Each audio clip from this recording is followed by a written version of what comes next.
we killed Shelley Duvall. Accidentally. Yes. We accidentally killed Shelley Duvall. That's on us. That's on us. That's our bad. We own that. We own that. We own that. We learned. We're growing. We're growing. Yeah. We reflected. Yeah. We took some time. We took some time. Yeah. And we stopped doing shows for a little bit. Yep. And we're sorry. We are very sorry to all Shelley Duvall fans because we talked about Shelley Duvall on our first episode of the podcast, and then she literally died. Yeah. She died a week later. Yeah. I don't know if it was a week even. I think it was a week. She was just gone. Gone. Yeah. Listen to one 30-second clip. She listened to our podcast. Yeah. And died. Yeah. I mean, we're like the Ring of podcasts. Oh, no. So 7 days. Yeah, so you get 7 days. Oh, my God. Yeah.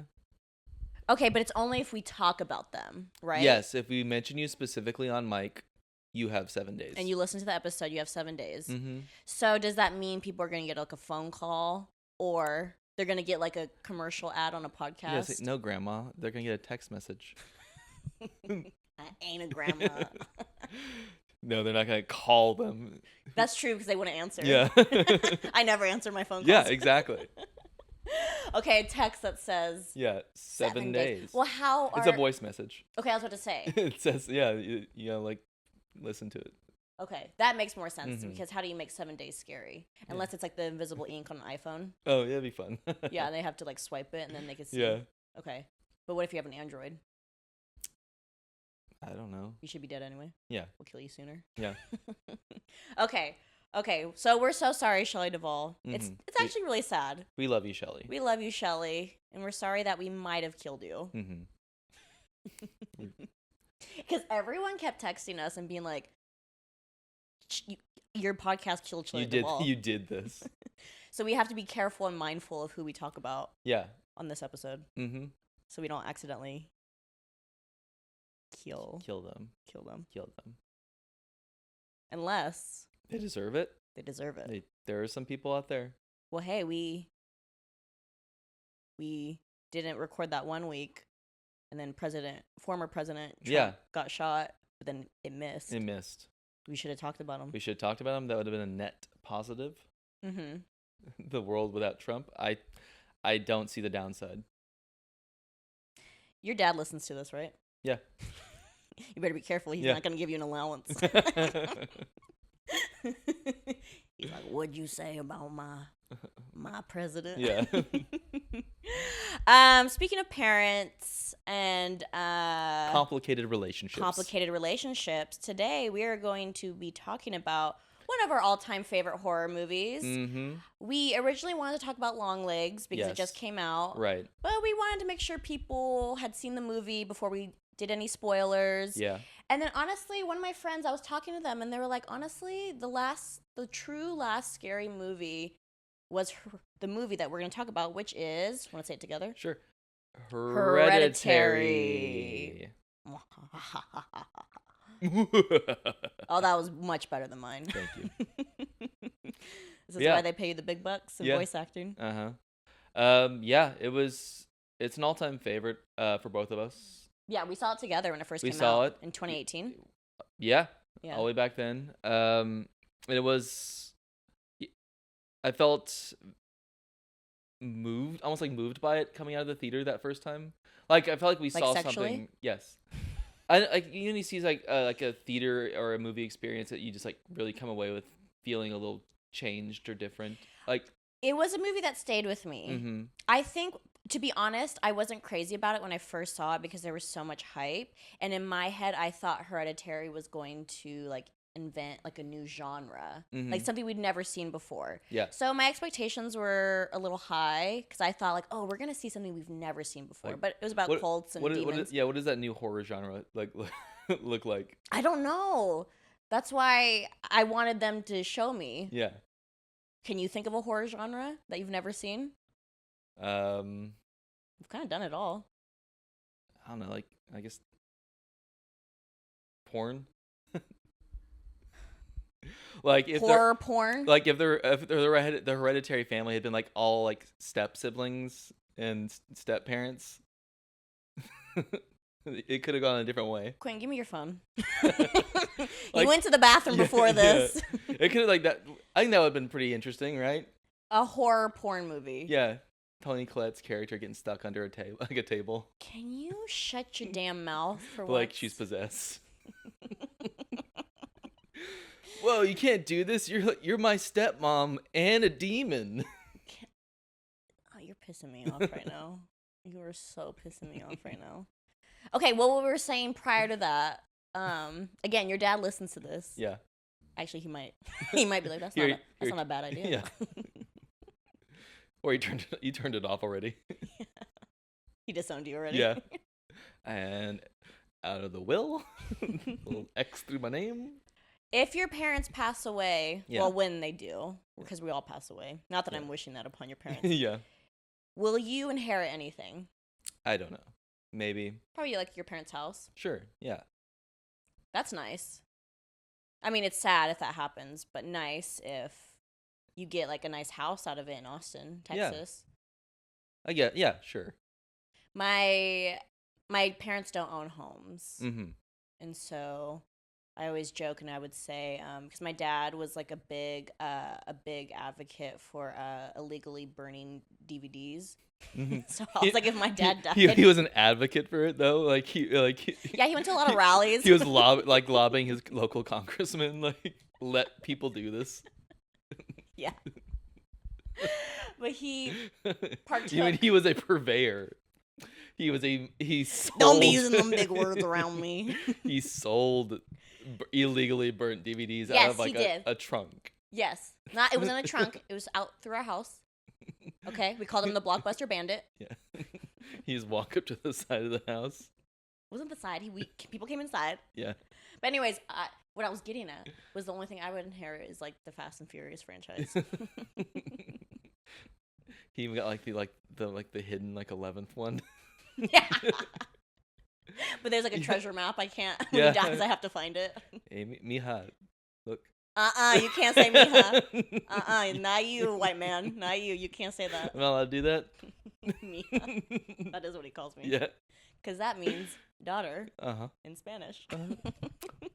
Look, they brought him back. Quentin. Comment below if you think Quentin should be canceled. Yeah. I'll be the first to sign it. Yeah. Okay, so as we were saying, Hereditary talks a lot about family drama, yeah. Complicated relationships with your parents. Yep. How's your relationship with your parents? Solid. That's good. Yeah, That's really good. I love my parents. They love me. It's great. That's really nice. I grew up in a nice suburban area. Mm-hmm. Didn't have any of the complicated, like, I don't know. My life was certainly not an indie movie. Sure. Like I don't have like hidden demons of addiction or things like that, or Sure. like no, just a nice loving household. So you were like a good kid? Yeah. That's good. I'd say overall pretty good kid. What's like your parents' dynamic?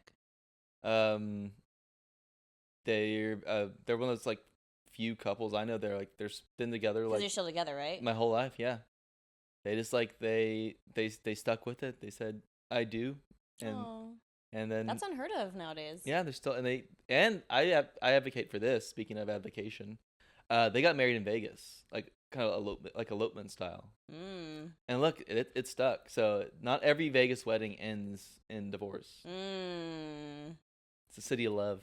In Vegas. And how about you? Thank you for asking. My parents are divorced. My dad didn't advocate for DVDs enough for my mom's liking. Yeah. I feel like if this was Pee-wee's Playhouse, I think the word of the week is advocation. I ain't smart. Look who my dad was. Look who I learned it from. Yeah. And he didn't adapt to like the Blu-rays when those came out. No, too complicated for him. DVD was like that was the ceiling on this job, on this industry. Well, this was like in 2008, 9, 10, 11. Yeah. So he did it for a few years. I think Blu-rays, I don't know if he had the software to do that. Yeah. That's what we literally would do. We would go to Blockbuster, he'd rent the new movies, and then burn them on his computer and then sell them. Yeah. But speaking of parents, I always felt like I resonated with Hereditary, and especially rewatching it recently for this podcast episode. I have a crazy mom. I have a cuckoo mom. Cuckoo, and not like cuckoo like, oh my god, my mom's so crazy, like cuckoo. Yeah. Like unwell. Unwell, but I would say so I could resonate with Toni Collette's character Annie. Kind of not knowing what's real. My mom also suffers from like mental illness, but I would say at least my mom's mental illness was a lot funnier. Yeah. Than Tony's. No, Tony's was just scary. Her mom was just scary. Yeah. She was we'll get into it. Yeah. But my mom, I don't know why my mom just like thought she was in a lot of movies. She always thought she was like Rose from the Titanic. Jesus from Jesus Christ Superstar. Singing in the household. My mom was a singer. She's a really good singer. Yeah, there you go. Yeah, my mom did think she was like the next Jesus. Jesus Part 2. Yeah. She just. Yeah, she just. Everything's woke these days. Quitting. They're even making our Lord and Savior a woman now. Your dad's gonna like that part. So at least it wasn't like spooky, like Your mom wasn't crawling on the ceiling. Oh, not yet. Not yet. She wishes. She got little suction cups. Yeah. Like she has the moon shoes. Yeah, little toilet plungers. Be quiet. So yeah, let's get into it. We both really enjoyed the movie. I think what I was saying earlier about how I wasn't a big fan because I was hoping for a new genre. Like you said, porn. Yeah. You were hoping for a new porn genre. Porn horror. Porn horror. Yeah. You know what? Let's make that. Yeah. Let's do it. Well, I mean, horror movies are kind of a little pornographic sometimes. I mean, there's like a lot of nudity. Kind of like. Wait, a haunted porn movie. Yeah. I mean, isn't that a little bit like what just came out? Maxine kind of has that, sure. but for slashers, we'd had to do it like with ghosts. But we should actually do a porn. Oh, yeah. So they're like full. Yeah, we deliver on the promise of Maxine in that we have full penetration. Yes. Yeah. Yes. We'll get into it later. Yeah, I'm like now looking about the logistics of it. Ghostly cum shots, that kind of thing. Goes through. You know that room's gonna stink. Yeah, it goes like through the person though, because they're dead. Okay, let's get into it. Yeah. I was gonna say for the millionth time. Now rewatching Hereditary, yes, I have a newfound appreciation because when I watched it the second time, I was like, "Oh no, this is a perfect movie." Yeah. No I almost feel like every time I rewatch it, the more I like Hereditary. Yeah, it reveals something to you. Yeah, I find something new every time I watch it. Yeah. Which let's start with it. So in the beginning, we have we open up on an obituary. Yeah. Of kind of giving a lot of backstory, and it's funny because I read it for the first time. Yeah, we support Adri on her like learning journey from 2018. So she learned to read since then. Again, look who my dad was and my mother. Yeah, it's like, oh yeah, like those are words. I was gonna say, was there anything that you were scared of, like inheriting from your parents, kind of like the movie? Yeah. Losing my hair. That is scary. The classic like male thing of like, yeah, it's like a visible sign of aging. It's like it happens to, like, I think something crazy like 60% of guys. So it's like almost like guaranteed. Yeah, that is scary. That's like a real fear. And I don't think I don't have the face like to look like a cool guy who shaves his head. So would you use the money that you would use if you inherited the house to fly to Turkey? Yes. Get some hair plugs? Yes. Okay. Okay, great. Win-win. Yeah. Okay. That's my hereditary. Your hereditary. His baldness. How about you? What's did you like worry that, like with your mom stuff, like when you were little? Did you Yeah, ever I like was think very to yourself scared like that does I like would inherit like that kind of mental it's like, illness. oh, is that gonna happen to me one day? Yes, but supposedly it always skips a generation. So if anything, my kids. Mm-hmm.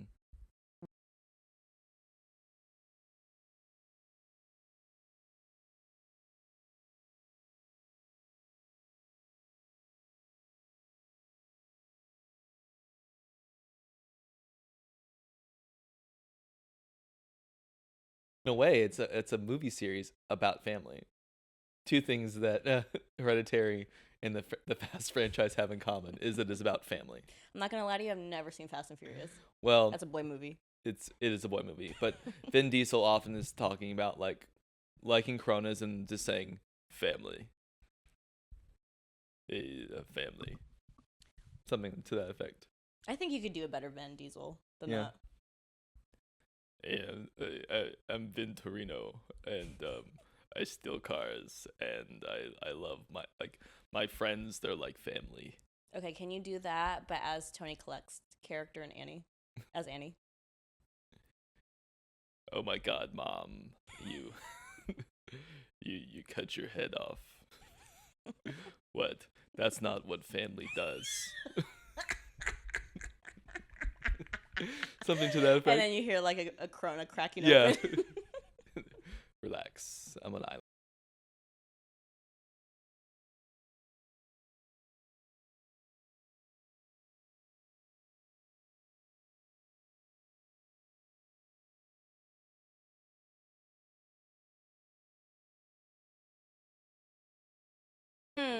Maybe that's a movie we need to see.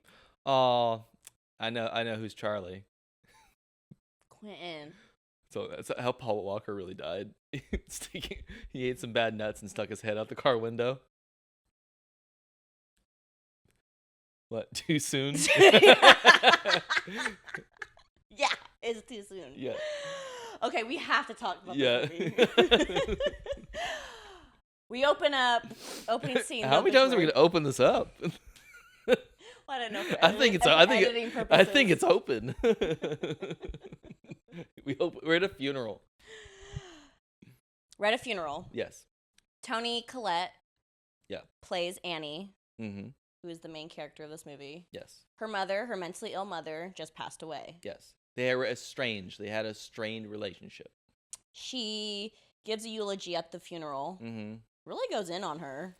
Yeah, talks about like not being like close to her. Also talks about all her weird friends being there. Yeah. All these new faces. Yeah, she says new faces, which we find out later, you know, that's a pivotal part of the advocation of the movie. In the audience also is her young daughter. Daughter. Played by Millie Shapiro. Yes, Charlie. Charlie. Drawing, as she likes to do. Yeah, Charlie's Not a little well. scary looking. She's a little creepy. Yeah. Not a talented artist. Not a talented artist. She's a little girl. So, there's some good kids that can draw. It's just not her. Okay, fair. She's drawing all scary in her little sketchbook. Yeah, and her dad like leans over, tells her to pay attention. Pay attention. That's Steve, played by Daniel Byrne. David Byrne. Gabriel Byrne. Byrne. Who I just learned right now is Irish. Did yeah. not know that. He has a great American accent. Yeah. I just learned Toni Collette is Australian. Yeah. Oh my god, I gotta watch an interview. Yeah. I didn't know. None of them were American. No, not my family. I'll miss Charlie. I would see that. Yeah. I would see that. They buried my little girl in the ground. Okay, we're getting ahead of ourselves. Yeah. So the funeral, we get introduced Charlie. Mm-hmm. Charlie does a little weird tick. Yeah. She goes a little sound. Yeah. Which I've always wondered why. What was the point of her clucking her tongue? She was making a point. What was her point? I don't know. She's serving. She's serving cunt. Yeah, she's saying she's yassing a lot. Well, okay, so I know that. Okay, so Charlie's appropriating gay culture, Which was in turn appropriating black women. black queens. Yeah. Which I don't agree with. I don't agree with. I support our queens. I support our queens. Yeah. So she's appropriating an appropriation. Yeah, she's double appropriating. She's doubling down. I mean, which cancels itself out. Which is in her nature. She is a white woman after all.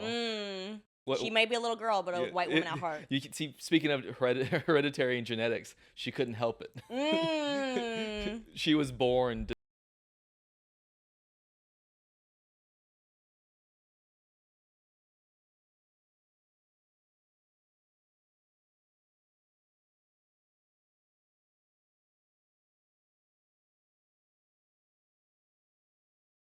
We have our first jump scare whenever Annie is in her basement, in her art studio, actually. It's like upstairs, I thought. Yeah, but it's also in her art studio, which we didn't really talk about yet. Yeah. The opening scene, actually, after the obituary, Yeah.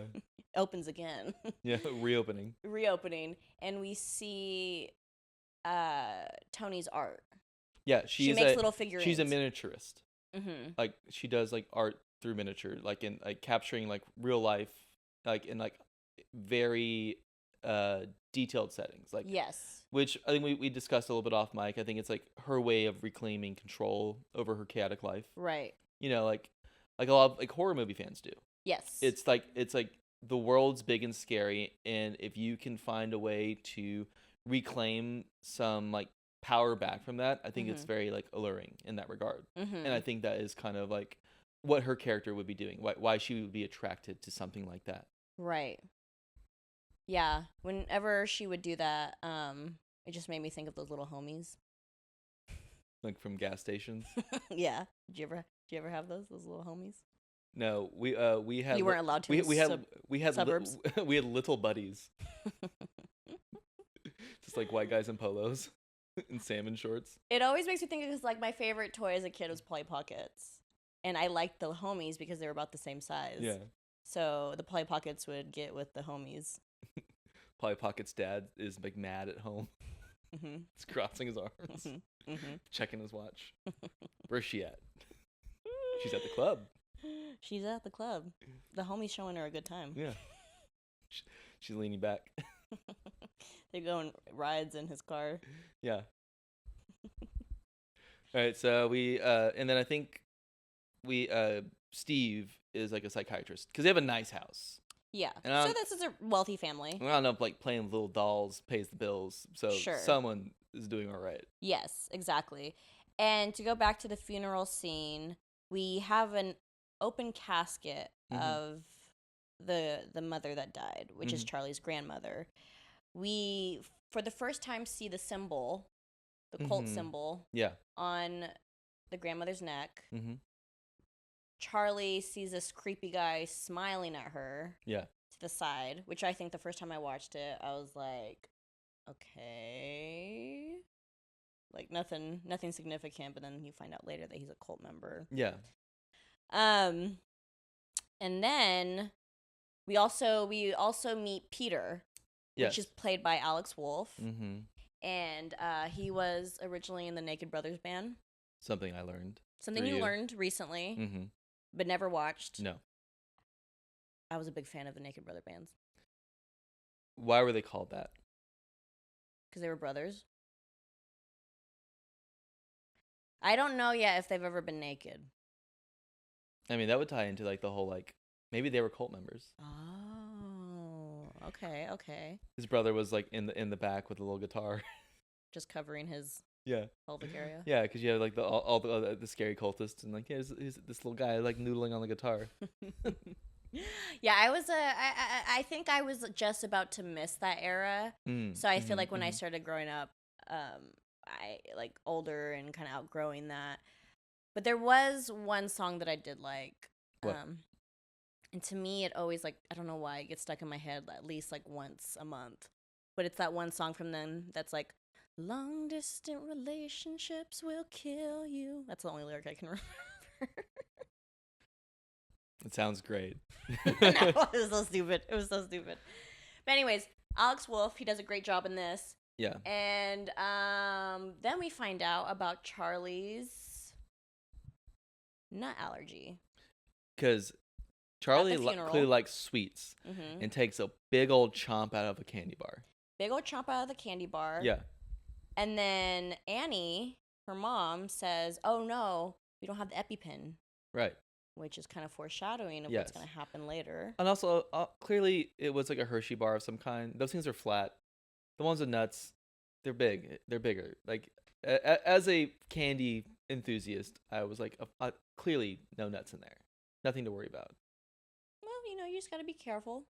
Also, it helped foreshadow. I mean, yes, it did the important thing of like, hey, for some reason, no one in this family carries around an EpiPen. Oh, yeah. If you're so allergic to that, it's a life-threatening thing. Somebody should be carrying that thing. Put it like a little necklace around her neck. Right. She's old enough. She was like, what, 11? Yeah. She could carry it. She's old enough to go to a party. That's true. Because the next following scene after the funeral, it's been established that no one's really sad that the grandma died. Yeah. Except Charlie. Charlie's a little bummed. Charlie's a little sad. They were close. Again, what I was saying earlier, we're trying to say earlier. We get our first jump scare. Mm-hmm. Tony's looking through the boxes of things that her mother left behind. And if only she looked a little further, this movie wouldn't have happened. Yeah, just a little harder. Yeah, if she would have looked... Just like little diligence. Just look through a couple boxes. Yes, because the whole plot of the movie is in those boxes. Yeah. In the beginning of the movie, she's looking through them. Yeah. But she decided to stop. Mm-hmm. Because we get the letter saying, "I'm so sorry to do this to you, Annie," from her mother. Yep. And she was just like, good enough for me. Yeah. She had the placemats.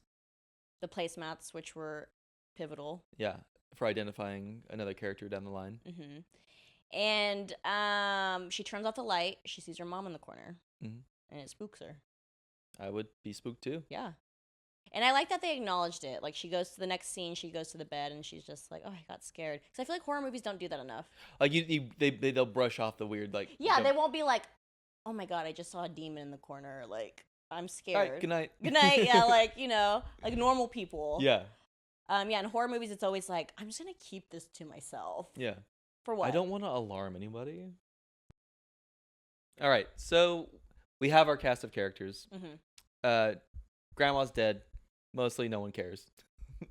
And Peter does what so many young boys want to do, which is go to a party. Mm-hmm. But it's like on a school night or something, and then mom's weird because it's like he does the classic teen boy thing, lies, and says a school thing, and she's like, "Well, take your weird sister." Mm-hmm. She said that exactly. And he's like, "Fine, if she wants to go," and the little sister's like, "I don't," and the mom doesn't care. She's like trying to do that thing where parents do with like, if you're ever a weird kid, like someone like me, who's a little odd, you'll have a parent that kind of wants you to go into social situations. Yeah, she wanted her to socialize a little bit. Maybe. Because he lied saying it was like a school event. Yeah. And so we go to this rockin' party. It was a bumpin' party. Yeah. Kids are drinking and smoking and chopping up giant piles of nuts. like it's a drug. Normal teen party. Yeah. We're doing weed. Mm-hmm. We're shotgunning beers and we're baking fucking cakes. Like we all did in high school. We all know this. It was weird rewatching it because it's not even like it's a birthday cake. Nope. They just were having fun. It would make sense if it was like a birthday and they did like the whole happy birthday song and then, they started handing out the cake. But we see a few girls in the kitchen chopping up nuts. Yeah.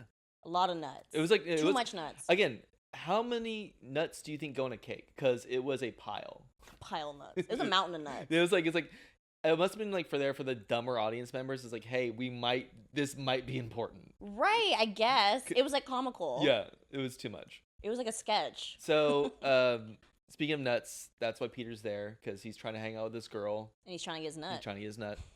But he's got his weird sister in tow. Oh, you think about it, Charlie and Peter. It's all about the nut. All about two different type of nuts. Yeah. But nuts. The nut that makes you want to live, and the nut that wants to kill you. And then poor Charlie. That's poetry, honestly. Yeah. Poor Charlie. Like this made me think of our relationship dynamic of like being awkward. Me being awkward at a party, and you trying to like shoo me away. Yes. And she's like, it's like, oh, look, Charlie, they're giving away cake over there. And she's just like, angrily, not to everyone. That is something you would say And at a party. it is exactly something I would say. It's like, you don't know that. And you just like go over there. And you probably would get a slice of cake because most people, they're handing them out. For people who don't know, Quentin and I have a dynamic where I am like the fun hot girl at a party, and Quentin is the gargoyle. Yeah, that's one way to put it. You stare a lot. I open my eyes. No, you stare and you don't say a damn thing. I'm really fun at parties. Because I'll be silent until you say a movie or a TV show I know about, and then I will just, with no context, start quoting it in a voice, which everyone loves. They don't. And yeah, this gargoyle for some reason does a lot of impressions. Yeah. Well, I was gonna say, it's how I relate to people. Well, I was gonna say, you are a little bit on the spectrum. Sure. But not like the TikTok version. No. Like you actually are a little bit. Yeah.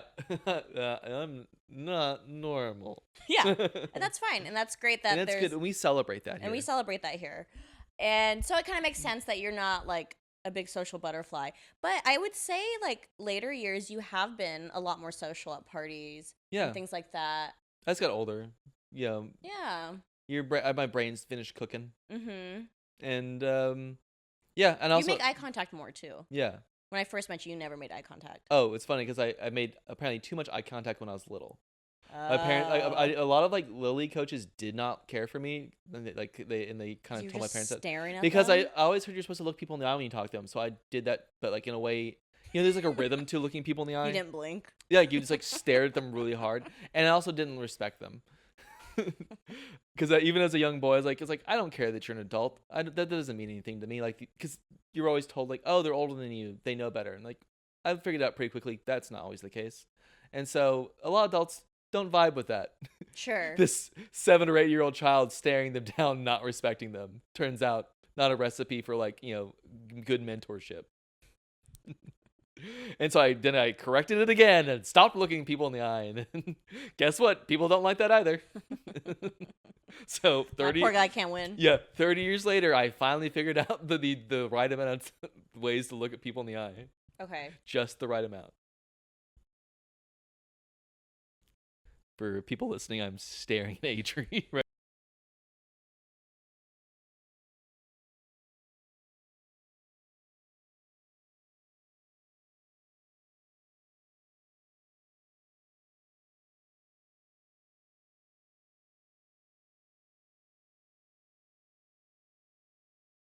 This movie was that girl. Yeah. Because Peter's like, trying to spit game. He's like, hey, you smoke weed? And she's like, yeah, like, let's go upstairs. And he's like, yes, finally. I'm gonna smoke this girl out. Mhm. We're gonna. And I'm probably, I don't know, be a gentleman, eat her out. Sure, that's exactly what I was thinking. And then they go upstairs to a room full of people, and she's like, hey, Peter has weed. And I was like, my queen. Yeah. I see. She told her friends to She go wait swerved upstairs. him. Yeah, and she's like, "Hey, I got this." Yeah, she swerved his ass. Mhm. Got some weed out of it. And then so they do smoke a little bit, and then They smoke out of a bong, yes. a big old bong. Mm-hmm. I used to be a weed smoker, and so a note that I took down was Peter didn't finish his milk. Explain. There's I ain't see no milk in there. There's a stoner term that when you hit out of a bong, you have to clear your milk. Like that's a milky. The smoke, because it's the like smoke is milky. Mm-hmm. He fucking barely took a little. There was a bunch of milk in there. No wonder she wasn't trying to fuck. For real. He's a little bitch. He's a little bitch. He's a little bitch. I remember one time I went to a party and I hit out of a 6-foot bong and I made sure to clear that milk. I did immediately pass out, but I cleared my milk, okay? There's a lot of stoner terms that I don't smoke weed anymore because I get the heebie-jeebies. But there's a lot of stoner terms that I feel like I've said and people like didn't know what they were. They didn't click. It didn't click. I don't know. It could be regional. Maybe that's like a valley thing. Maybe. I am from the Central Valley, so okay. So, anyways, Charlie kicks open the door because she eats a giant nut with a little bit of cake in it. Yeah. And she's like, I don't feel good. And he's like, oh shit, which is also very scary to be stoned. And realizing, oh, your sister who you're kind of supposed to be looking after can't breathe. Can't breathe. Very scary. So he peels out with her. Mm-hmm. He's trying to drive to a hospital. And I think the first time I saw it, I was like, dude, call your mom. Like, that's what you're supposed to do. Call your mom in this situation. But I guess since he was stoned, he just, like, wasn't thinking panicked. rationally. He's a kid, too. Right, and he's not supposed to be... He's, like, what, 16 maybe? Because he borrowed the car. Mm-hmm. So he doesn't even have his own car. Like, he's supposed to be on, like, a younger side of high school. Mm-hmm. So he's, like, I think that's what I would do, too. I would panic. Right, and so he's driving the car. Mm-hmm. Charlie rolls down her window because she's panicking. She can't breathe. Thinking, like, oh, I can get more air if I stick my head out the car window. No, that's not what she was thinking. What was she thinking? what was going through that little head of hers then? She was thinking. She's thinking about dogs. How fun that looks. Yeah. If not now, when? Yeah, that's something you would do. Yeah. Oh, this is fun. This is great. No, so clearly her head is out the window because she can't breathe. Yeah. And then why don't you take it away a little bit more? Okay. So she sticks her head out the window.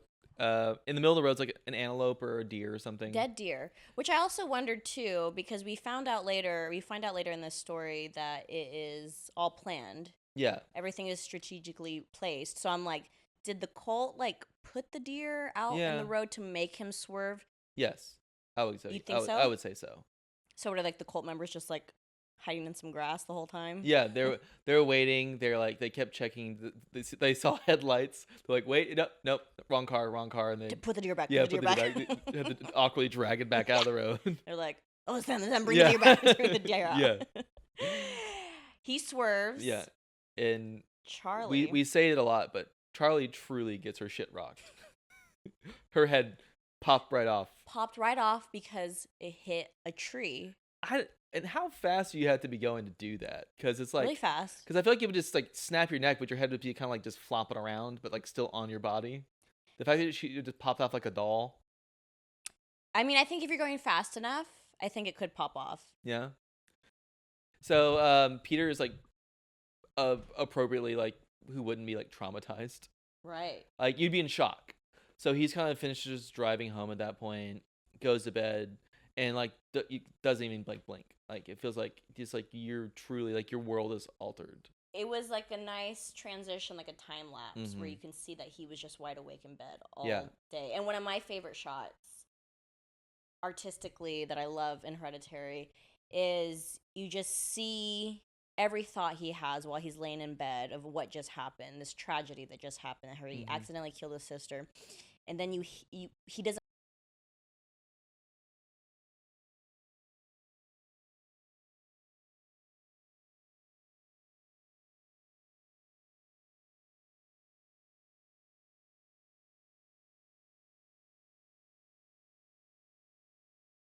serving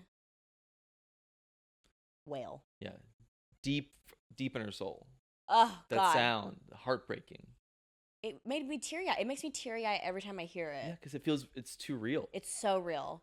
It's the sound like only a parent can make over losing a child. Okay, now you do an impression of Toni Collette as the Australian crying, doing the wail. Oh no! No! The dingo done took my baby. They can't do that. Or if only I wasn't late drinking Foster's. Something to that effect, right? Yes. Perfect. Yeah. Oscar, please. Oscar, for real. And I know a lot of like big movie podcasters have said before that she deserved an Oscar, at least an Oscar nomination for this. I think that giving her the nomination felt like the right thing to me. Yeah, the Academy doesn't really care for scary movies though. They don't care. It's kind of a bummer. Yeah. Which is like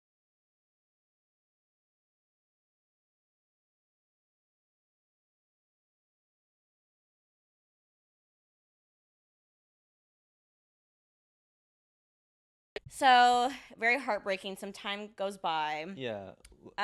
We find out early on that Annie has been going to support groups for her mother. Initially for the mother, but now she's going. She got 2 losses. She's going for on both sides. her daughter. Yeah, double homicide. Yeah. That was actually her opening. Hi, I'm Annie. Got a double homicide. Yeah. And she's just going through a crazy amount of grief, like any. It's because it's like I'm assuming these are like what 1 or 2 days apart when her mom and her daughter died. I would say maybe a week. That's a pretty hard week though. Sure. I mean, okay. But she didn't care that much about her mom. It's still like dealing with loss though. Sure, absolutely. And we have someone, so she's like chilling in the car. She's kind of nervous to go back in now. Right. But then someone walks up to the car, and who's that? Ann Dowd. Ann Dowd's playing character, Joan. She does a phenomenal job in this movie. Because she's just like, she's got this warm, kind of like motherly presence to her. And for someone going through a situation like Toni Collette's character, wouldn't that just be perfect?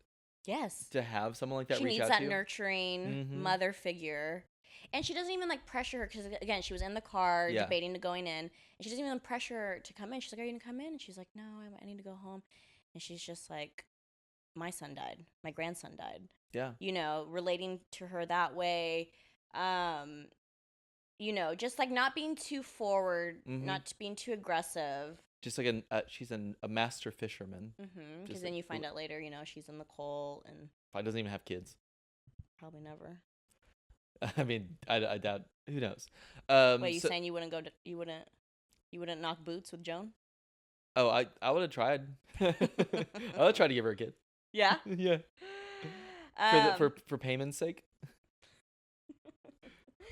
Okay, so she befriends Joan. Yes. Joan and Annie become friends. They start relating on their losses. Yeah.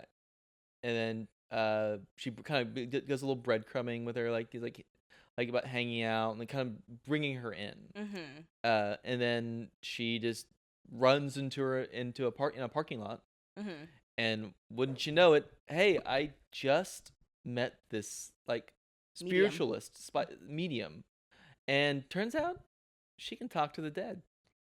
Hence, we can talk to our kids and her grandson. Yeah. And that is just what Annie needs to hear. She doesn't want to hear it. She's a little... It's what she needs to hear. But it's what she needs, not what she wants. Yes. What she needs to hear. The whole time watching her, though, when she was like trying to give her the whole spiel of this medium and how she talked to her grandson, I was just like, oh, Joan is giving... every Silver Lake woman. She also it owns a crystal and reused bookstore. Has a cat that lives in there, and also on the side she sells Herbalife. Oh yeah, big MLM energy. She does. She really does. That it's like, oh, do you like? Oh, it's like someone would mention like her makeup or something, and she's like, oh, by the way. Cause like Revlon, like ladies, that was a thing, right? Maybe that's why they're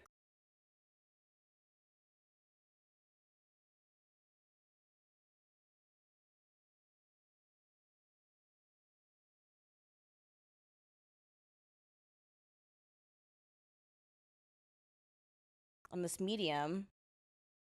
Oh, how she dresses is exactly how like my mom dresses, and my mom was in a pyramid scheme for a little bit. Bless her heart, she did not know. Did she try to sell you? She was selling makeup, or not makeup, sorry, jewelry. Did you buy any? No, because when she was telling me about it, I was like, Mom, you're in a pyramid scheme. And she was just like, oh, how can I be in a pyramid scheme? I don't even know what a pyramid scheme is. I was like, yeah, exactly. Yeah. You're in a pyramid scheme. Those are the type of people that tend to be in them. Yes. The ones who don't see the shape of you having to sell to 3 people and then them having to sell to 3 people and not instantly recognizing that as a pyramid. All right, so Joan runs into her in the parking lot and instantly sells her on this like seance thing to talk to her grandkid. In reality, is what we find out is that it was essentially a demon invocation. Like by doing this, she made a point of saying, hey, your whole family has to be in the house when you do this for this seance to work. Right. And then it was really just to kind of like let kind of the demon in the house. Exactly. Because from there, things start getting weirder or like more noticeably like more like supernatural. Yes, and the tension is very high between Annie and her son Peter, because he essentially, I know it was an accident, but he essentially killed her. Yes. And then, so we have that very famous dinner scene. I am your mother. I am your mother. Oi. yeah. Hey, dickhead. I'm your mother. You don't talk to me like that, you shithead. Yeah, you fucking killed your sister. What you gonna kill your sister? So yeah, things are tense in the house. And Dad's just like eating his food. Yes, very typical white dad. Just trying to ignore it. Just like, if I don't say anything, they won't involve me. Right. I love my son, but yeah, I'm trying to get it in with my wife. Yeah, I'm still trying to make another one. I'm still a man. Yeah. An Irish man, but I am a man. I'm an Irishman. Yeah, I'm an Irishman. I'm an Irishman. Because there is that one scene where she's laying in bed where she can't sleep and he puts his hand on her shoulder, and I was like, oh, he's trying to get a little freaky. Yeah, a little freaky. Take your mind off things for a little bit. Let's make another Charlie. Yeah, let's try a little harder this time. Yeah, let's get one that doesn't have a severe nut allergy. We shouldn't have been doing all those drugs. We had Charlie. Yeah, we'll do it right this time. Yeah. So yeah, but it's perfect because that's exactly what the cult wants. They want them in this vulnerable, tense state. She reads when she finally looks at her stuff later. Her mom's stuff. There's like a highlighted passage that essentially says Payman, the demon, who's a prince of hell, preys on the vulnerable. Yes. In order to possess a body, you need to be vulnerable, and you better be a man, and you better have that head chopped off. Yes. He cannot pass. That was the thing I kind of realized clocked in this last time watching, or at least maybe I forgot and remembered now, that he cannot pass through body unless the head pops right off. I do very unwoke Payman is. Oh, that he can only he only wants boy bodies. He's very much he is not a he they. He is a he. Mm-hmm. And you notice too that he wants some smooth little boy bodies. Payman likes his twinks. Alex Wolff does have a little twink body, yeah. I want that smooth little boy body. Ew, Quentin. I mean, I guess he's not a good guy, so that would make sense. Hey, stop talking about my friend like that. Payman's changed, okay? Yeah. He's also done some growing. He's read some self-help books. He's reflected, and he's listening now. But I was gonna say, ain't that just like a man to use a woman's body to climb his way up to get a little twink? Yeah. See, I can't trust no man, not even a demon man. Yeah. And so, yeah, she's rummaging through her. She's starting to realize, oh shit, I fucked up. I fucked up. I brought a demon in the house. Yeah. She's rummaging through her mom's stuff. If she just only fucking did that in that opening act, where she just looked a little deeper, she finds the placemat, or not the placemat, the floor mat. I think I said placemat earlier, but I meant floor mat. That is the exact one that her mom makes. And I'm just like, bitch, you couldn't have clocked that in right then and there? Right? I would have been like, my mom for sure makes these. Yes, no, you know her. But her knowing, it takes away from the central thesis of the movie, which at one point in school was brought up about tragedy. Yeah. Is it worse if you know what's going to happen to these characters and there's nothing you can do to prevent it? It was always going to end sad. I'm just saying that kind of pissed me off because I'm like, it's not like her mom has an Etsy shop and it's just selling them. I was like, those were clearly made by the same woman. I would love a more midnight theater experience of going to Hereditary and doing the classic yelling at the screen. Yeah, yeah, that would be fun. Just we should host that because it feels like all art. It's a very more artsy horror movie, but I make it more like a fun slasher, scary movie type thing. Sure. I want to be yelling at the screen. It's like, bitch, open that cardboard box. He's behind you. Very Brenda from Scary Movie. Yeah, I want to be sitting with Brenda. I want my Brenda moment. You deserve it. Yeah, I do. As a white man, you deserve it. Hey, I support our black queens though. Yeah, and I stand on business when it comes to supporting our black queens. Okay, hush your damn mush. Okay, nope. She goes up in the attic, which, by the way, I thought was very funny throughout the movie. The father kept saying, "What's that smell?" And imagine if it was never addressed. Yeah.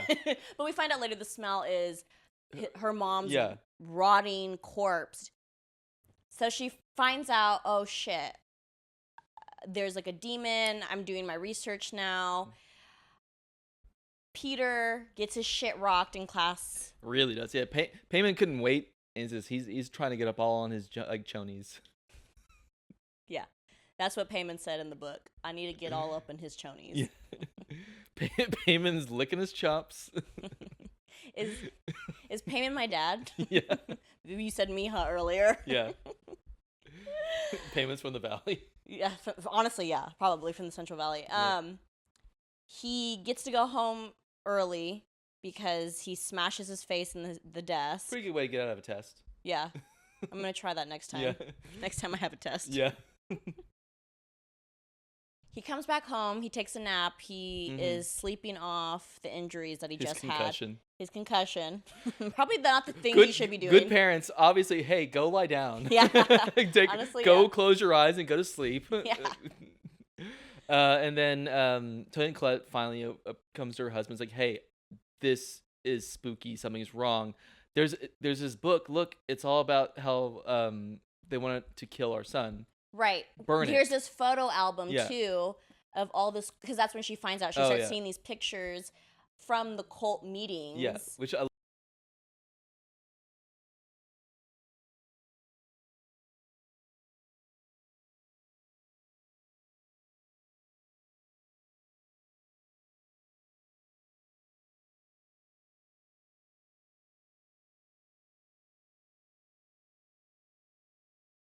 didn't come up, but you know that cult was like doing some weird sex shit. Oh, for sure. I mean, yeah, because they're naked at the end. And that's half the point of signing up, right? Right. And so, funny to picture this photographer. Just some regular guy. Some regular guy. They found him on Craigslist. Yeah. But the husband's not listening to her. Again, typical man. I don't know. At this point, I'm a little on his side because... Sure, she has been losing her shit. She's acting a little cuckoo. She's acting a little cuckoo, but rightfully so. And, you know, that's kind of where we get the whole title, Hereditary. It was just like, you're sick too. That's what's happening. You're sick. And she's like, no, you got to believe me. And he's like, no, you're the one who brought the body in. Yeah. You did this. You did that.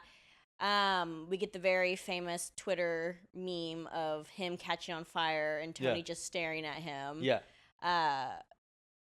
At this point, that's when Payman goes full body control over her. Yeah, she's clearly the most vulnerable. She's the most vulnerable. Her husband that she loves so much, her Irish husband. Yeah, just got barbecued. Fucking grilled. Yeah, they roasted him. And not like a roast battle way. No, they made his ass crispy. Crisp. Yeah.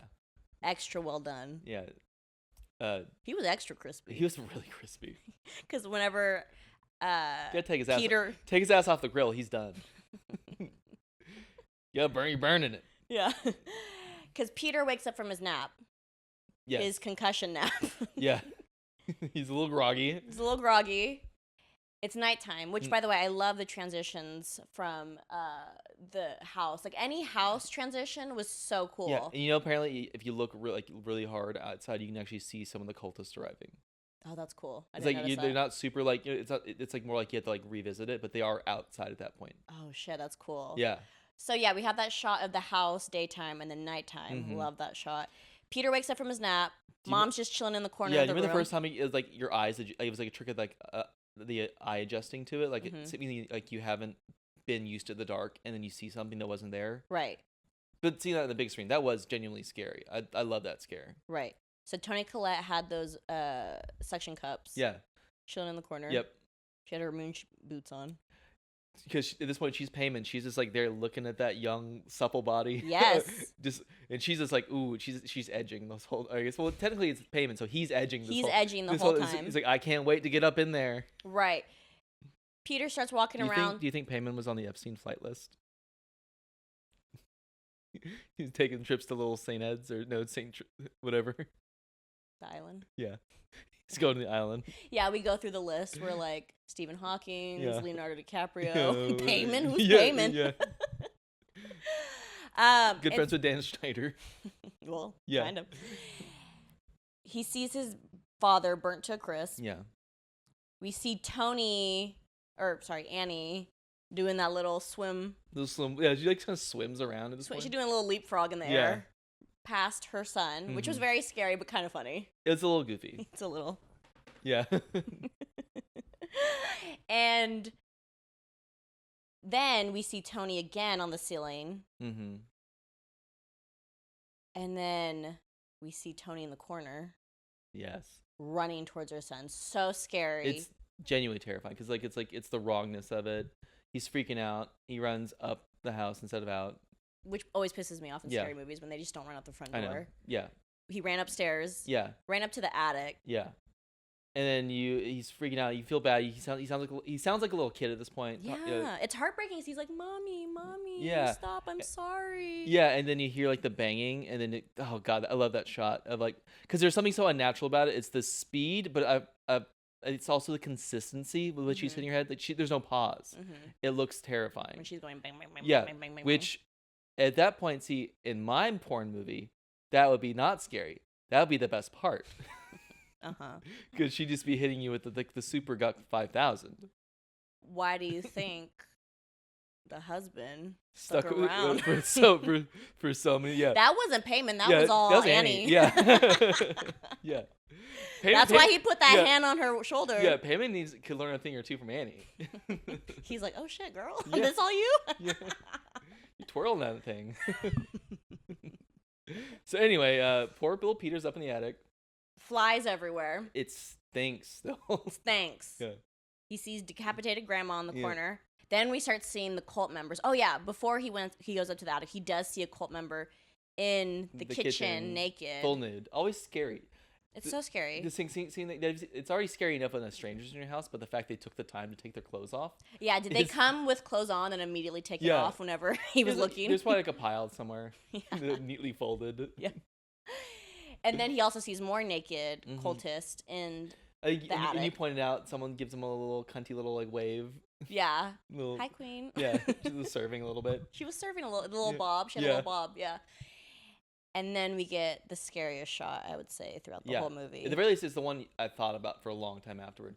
Shouts out to the sound design on that. Yes, because you hear like some sort of saw. You don't know what yet. And then Peter slowly looks up, sees his mom hanging. Yeah. Cutting her own head off. Yeah. With a saw. Yeah. With prolonged eye contact. Way too long. So long. Yeah. Again. That was you whenever you were a kid. Hold on, let me talk. That was you when you were a kid. Staring at your... little pee-wee coach? Pee-wee like football or baseball or whatever. Trying to cut your head off so you won't have to play. Yeah. It worked. He jumps out the window. Yeah. His pants fall down a little bit. And Payman swan dives out the window into his ass. No, he did not. He did not swan dive in his ass. He puts on little goggles, little swimming cap, and then jumps. Yeah, people don't know this, but if you slow the movie down enough, you can see Payman's ghost spirit. Yeah, jumping into Peter's like ass. Like you're so stupid, and I hate you. All right, so Peter, Charlie, whatever, wakes up. We know it's Charlie because he does the little thing and like flicks his wrist. Then we see Annie's body kind of floats up to the treehouse, which was always kind of funny to me. Yeah, it's a little goofy. It looks a little goofy at that point. And then you find out at the very end that King Payman has been the mastermind behind all this. Yeah. Sent the cult to get him in that body because yeah. Payman can only be in a young twink body. Yes. And it works out kind of great for the cult. In what way? They get their guy. He apparently, when you do that, gives you like secrets and riches. Like that was why they did it. It's like, oh, yeah. Right. And there's a picture in the treehouse. I mean, this is essentially like a successful MLM. Yes. Because it actually the treehouse is a triangle. It does live up to the promise of what they hey, imagine her mom, the grandma, selling all these people on this idea that one day we're gonna summon a demon and we're all gonna be fucking rich. Oh my god, Hereditary. And it worked. It did. Oh my god, the big metaphor is actually you should invest. Give your life savings away. When that charismatic like salesperson makes you feel good about yourself and says you could do this too, you should. I was gonna say, I think the bigger picture is we inherit pyramid schemes from our parents. Yeah. So actually, my mom selling jewelry, I should take on the family legacy of selling jewelry. Yeah. Wow. Yeah, that's the lesson there. Wow. Yeah. Yeah. Love a good lesson. I love a good lesson. Okay, so how would you rate this movie? I'd give it 5 chopped off heads out of 5 chopped off heads. Okay. I would give it on Adri Tomatoes a 97%. Okay. It would be 100 if they didn't use the world's biggest nuts. I was just like, okay, come on. Yeah. Make it a little more believable. Right. So, guys, we actually have a special guest for you all. Yeah. Well, I mean, I actually have to go. I'm so inspired. I'm actually gonna go give my life savings to Revlon. Quentin, I know you literally have like $8 to your name. Yeah. And when I'm done with this, when I sell all the makeup, I'll have at least 100. It's not Revlon, it's Mary Kay. When I'm done selling my Mary Kay, I'm gonna be rich and I'll be laughing at you. me and Payman on our probably bright pink convertible cruising through West Hollywood will be laughing at you. Okay, Quentin, you're gonna leave during an interview? I mean, you got We this. got our guy. It's a character from the movie. I'll for sure get you on the next one. Destiny awaits. I must sell. Oh my god. So this movie sold you on a pyramid scheme. Yeah, I'm gonna go do it now. Oh, okay. Well, I guess I'll do the interview by myself. Yes, you will. All right, bye. Okay, bye. Save me some blushes. All right, guys. So for our next segment, we are going to be doing what we always do, and by always I mean that one other time we had a podcast episode. Our segment, Conversations with Creatures. We actually got one of the cult members from Payman's cult here to talk to us about the cult and his life and things like that. Please welcome Chester. Hello, so nice to be here. Thank you for coming, Chester. I'm so sorry my co-host left. Ran off. Adri, thank you so much for having me. Yes. Yeah, he took off. It was interesting. I didn't realize, but until he like literally got up and walked, he had like a raging boner the whole time. So I think he had to kind of take care of that. Oh, that happens. It happens to the best of us. Yeah. Yeah. I love your bathrobe, by the way. I'm a guest, so normally I don't wear a lot of clothes these days. Right, we saw in the movie you are actually pretty naked. But mi casa is not always su casa, so I figured I would do you like at least a solid and go ahead and robe up. I love that. Absolutely. What's the brand of the robe? Macy's. Oh, Macy's. So when you shop at Macy's, are you naked while you're shopping, or do you put clothes on for Macy's? Naked. Oh, okay. It's part of the cult, part of the parameters. Sure. Payman is not big on clothing. Why is that? He likes to watch. Oh. He's a big watcher. He's a big voyeur. That makes a lot of sense. So when did you join the cult of Payman? That's a great question. I suppose it's been maybe about 5 years now. 5 years? Yeah. So in 2019? No, 2018 because... Yes. Oh, you forgot what year we were in. 2024. Yeah. Where do they go? So that was your first cult? No, it's just... funny thing is, I just can't seem to not find myself in these situations. Okay. I've always been a pretty positive guy, and I just like to say yes to things. And I love people. Okay, so you are essentially saying you joined this cult because someone asked you and just said yes. I was I was out shopping with my my lovely family. Oh, okay. I had a wife. Are you still in contact with them? No, that was one of the first days they tell you family gone. Oh, yeah. I see. So we were out for ice cream. It was little Derek's first little league game, and we were celebrating. And then I see a figure in the corner of the Baskin Robbins, and they look at me a funny way, and they kind of beckon me over. Yeah, this nice young woman, 20s, very attractive, conventionally so. Okay. And we start talking. How's your wife reacting while this is all happening? You know what? Hindsight being what it is, there were some signs she was not loving it. Right. But at the time, I guess I chose to ignore them. Got it. Yeah, so we kind of powered through that. Turns out she also likes classic rock. This mysterious woman in the corner, and she said, "Hey, I'm hanging out with some friends later. So this girl was like a different kind of girl. Yeah, she was like not a girl's girl. She was cool. And so I found myself naturally like, yeah, I could have a beer with this person. Got it. Yeah. Okay. So a hot girl gave you attention, and so you left your family for them. When you put it like that, I suppose. Okay. So yeah. And then cut to a few weeks later.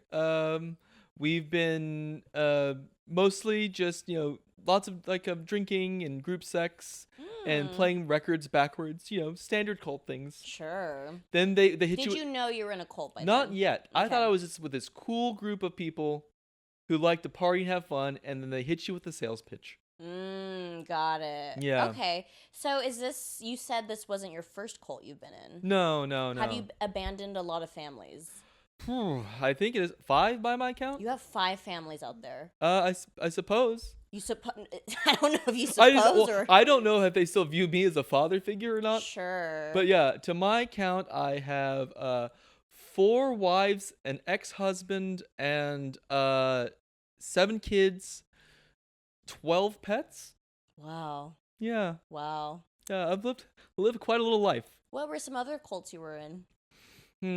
I'm sure you've heard of the Manson family, the family. Oh, I've heard of them. Yeah, well, I was part of the Step family. Wow. We were like kind of in the waiting. They so like I back in the 60s, I set off to Hollywood I call it. Sure. To make my way into entertainment. Got it. And there I was walking down the Sunset Strip, and who do I spy but this sultry little barefoot girl jangling a tambourine. I'm starting to see a pattern here. Are you? Yes. I don't see it. Okay. What family did you have then in the 60s, 70s? Blonde.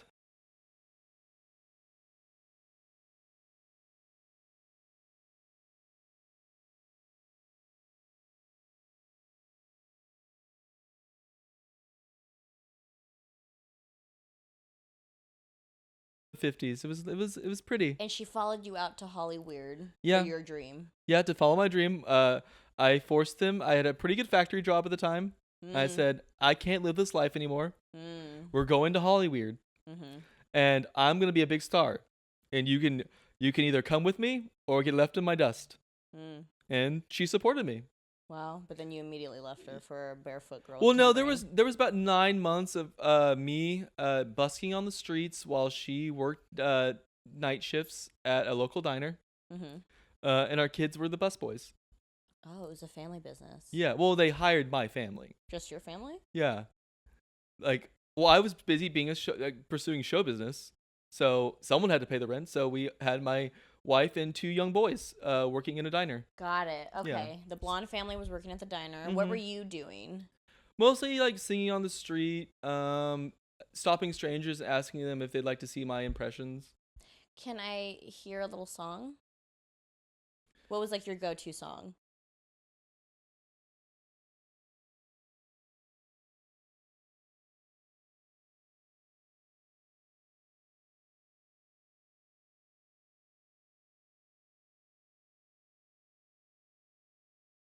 And in agony, and they would just kind of like, they'd be embarrassed for me, and they'd kind of like walk away, and then I'd kind of pop it back in place and try it again because I had that can-do attitude. Got it. So about 9 months of this, and then this one little girl, she's new on Sunset, playing a little tambourine.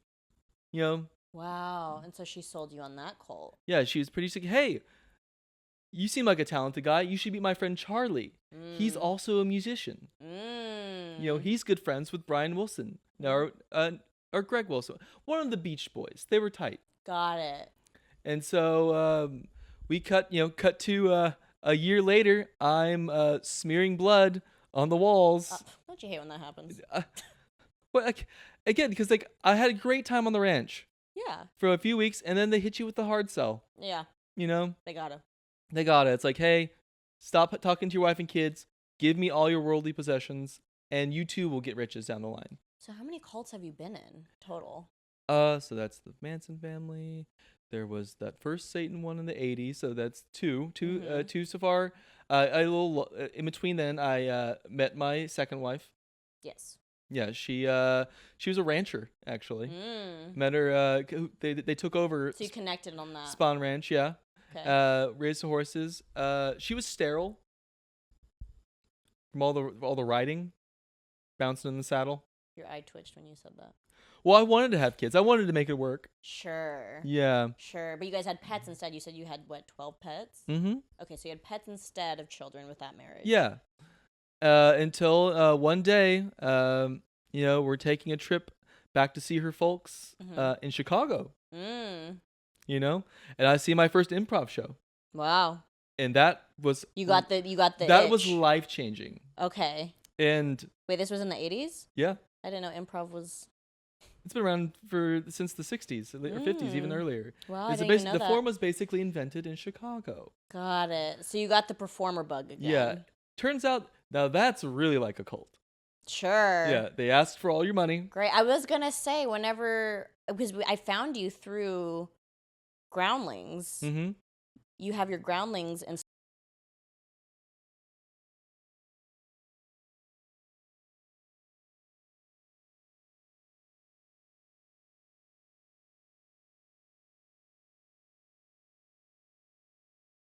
Was your favorite cult that you were a part of, or Payman? What's your favorite cult that you've been in? Oh no, Heaven's Gate.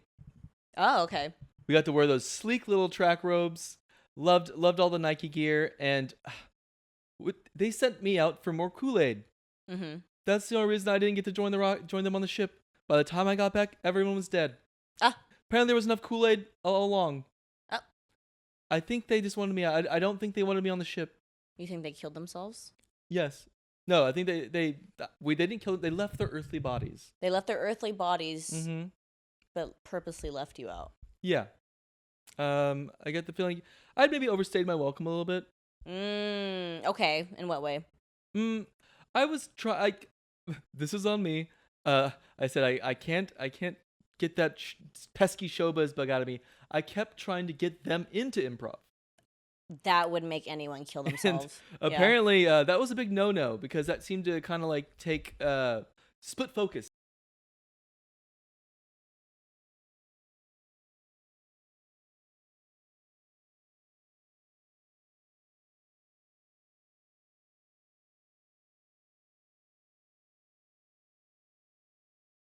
Would you like to see one? Sure. Yeah, I would love to see one of these characters. All that right. you had. Hi. I'm nothing. I ain't nothing but a hound dog. Oh, so just. Oh, okay. So, just Elvis again. Pardon?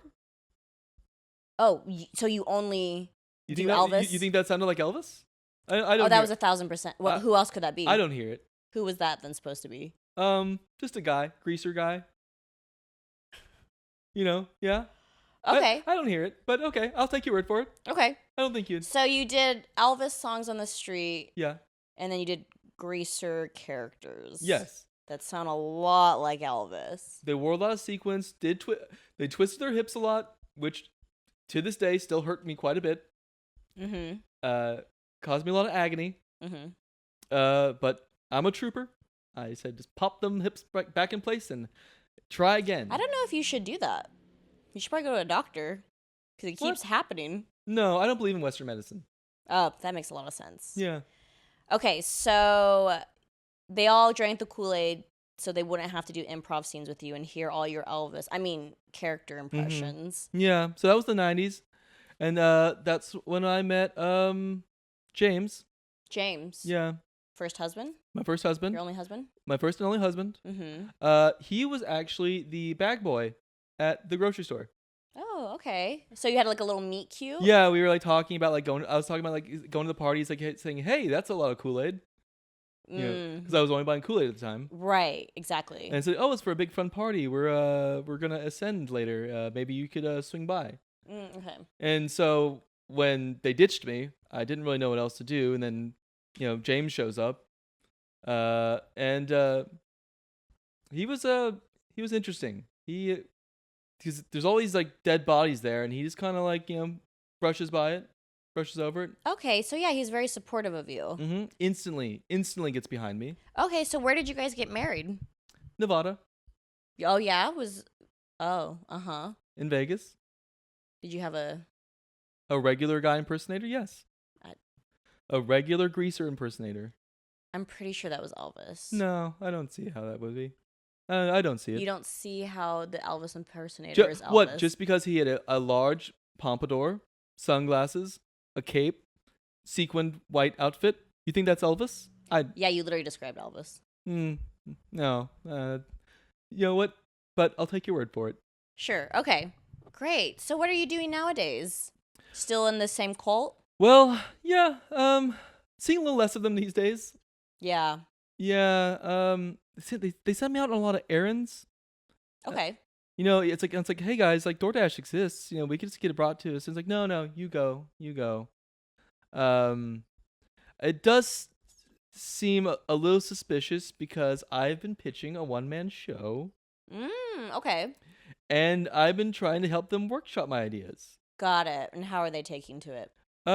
Apparently them and Payman are not fans. And let me just say, Payman, kind of a mean little Twinkie. That makes a lot of sense. Very cutting remarks. Okay. Like what? That's not funny. Why are you doing that? Why is your face like that? Stop popping your hips out. I mean, I'm on Payman's side for that. At least that. You need to go to a doctor if that keeps happening. You being concerned is very sweet. Okay. I'm touched. Okay. Great. So what's your one-man show about? It's mostly about a man who was born in the South and became a singer, was very close to his mother, had a younger twin brother who died in the womb, loved the music of African Americans. So much so, he kind of was inspired to do that music himself. And then from there on, he goes on to conquer the world. Okay. And this is, where did you get this story from? It came to me in a dream. In a dream. Mm-hmm. This work of fiction. I'm thinking of premiering it at Fringe. I'm calling it Return of the King. Because of... Oh, like I'm the king of entertainment and I'm back. And what would your name be in this? I don't know, something regal, something that really sticks to your mind. Have you ever thought of Elvis? Oh, are you a mind reader? The character's name is Alvis. Alvis? Yeah. Oh, Alvis with an A. With an A. I see. Okay. Interesting. Okay. Well, so you're hoping to premiere it at the Fringe Festival? Mm-hmm. Will you let us know whenever it yes. comes out? Yes, I would be happy to come back here and tell you all about it. Great. So you guys be on the lookout for the Fringe Festival show. Yeah, Return of the King, Alvis. Starring Alvis. And what does Payman have to say? You said he was not a fan of this one-man show? No, not a fan. He also says, this is a big no-no. He said, what are you supposed to be, Latter-day Elvis? Which I didn't understand. It felt kind of body shamey to me. I'm so sorry you felt that. Yeah, and I always felt the need to be waxed around him for some reason. I see. Yeah, and I'm a pretty hairy guy. You are pretty hairy. Yeah. Your legs have been you've been spread equal a little bit. Yeah. Well, it's hot. It's a little hot. And my undercarriage tends to overheat. That makes a lot of sense. Yeah. Is there anything else you'd like to plug before we part ways? Just say yes to life. Yes. And...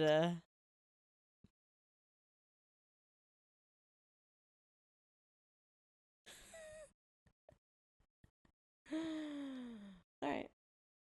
Do you want to say goodbye to the people? Oh. It felt so good to end on that. All right. Well, thank you so much for listening. Thank you so much, Chester, for coming to visit. One day you will meet my co-host, Quentin. I hope to. He loves improv, so maybe you guys can do 2 prov together. Oh, I would love that. Yeah. Yeah. Great. I love that so much. Do you need parking validated? Yes, please. Okay. What kind of car do you have? Camry. It's Elvis. It's Elvis. All right, I don't see it. Goodbye now. Okay, goodbye.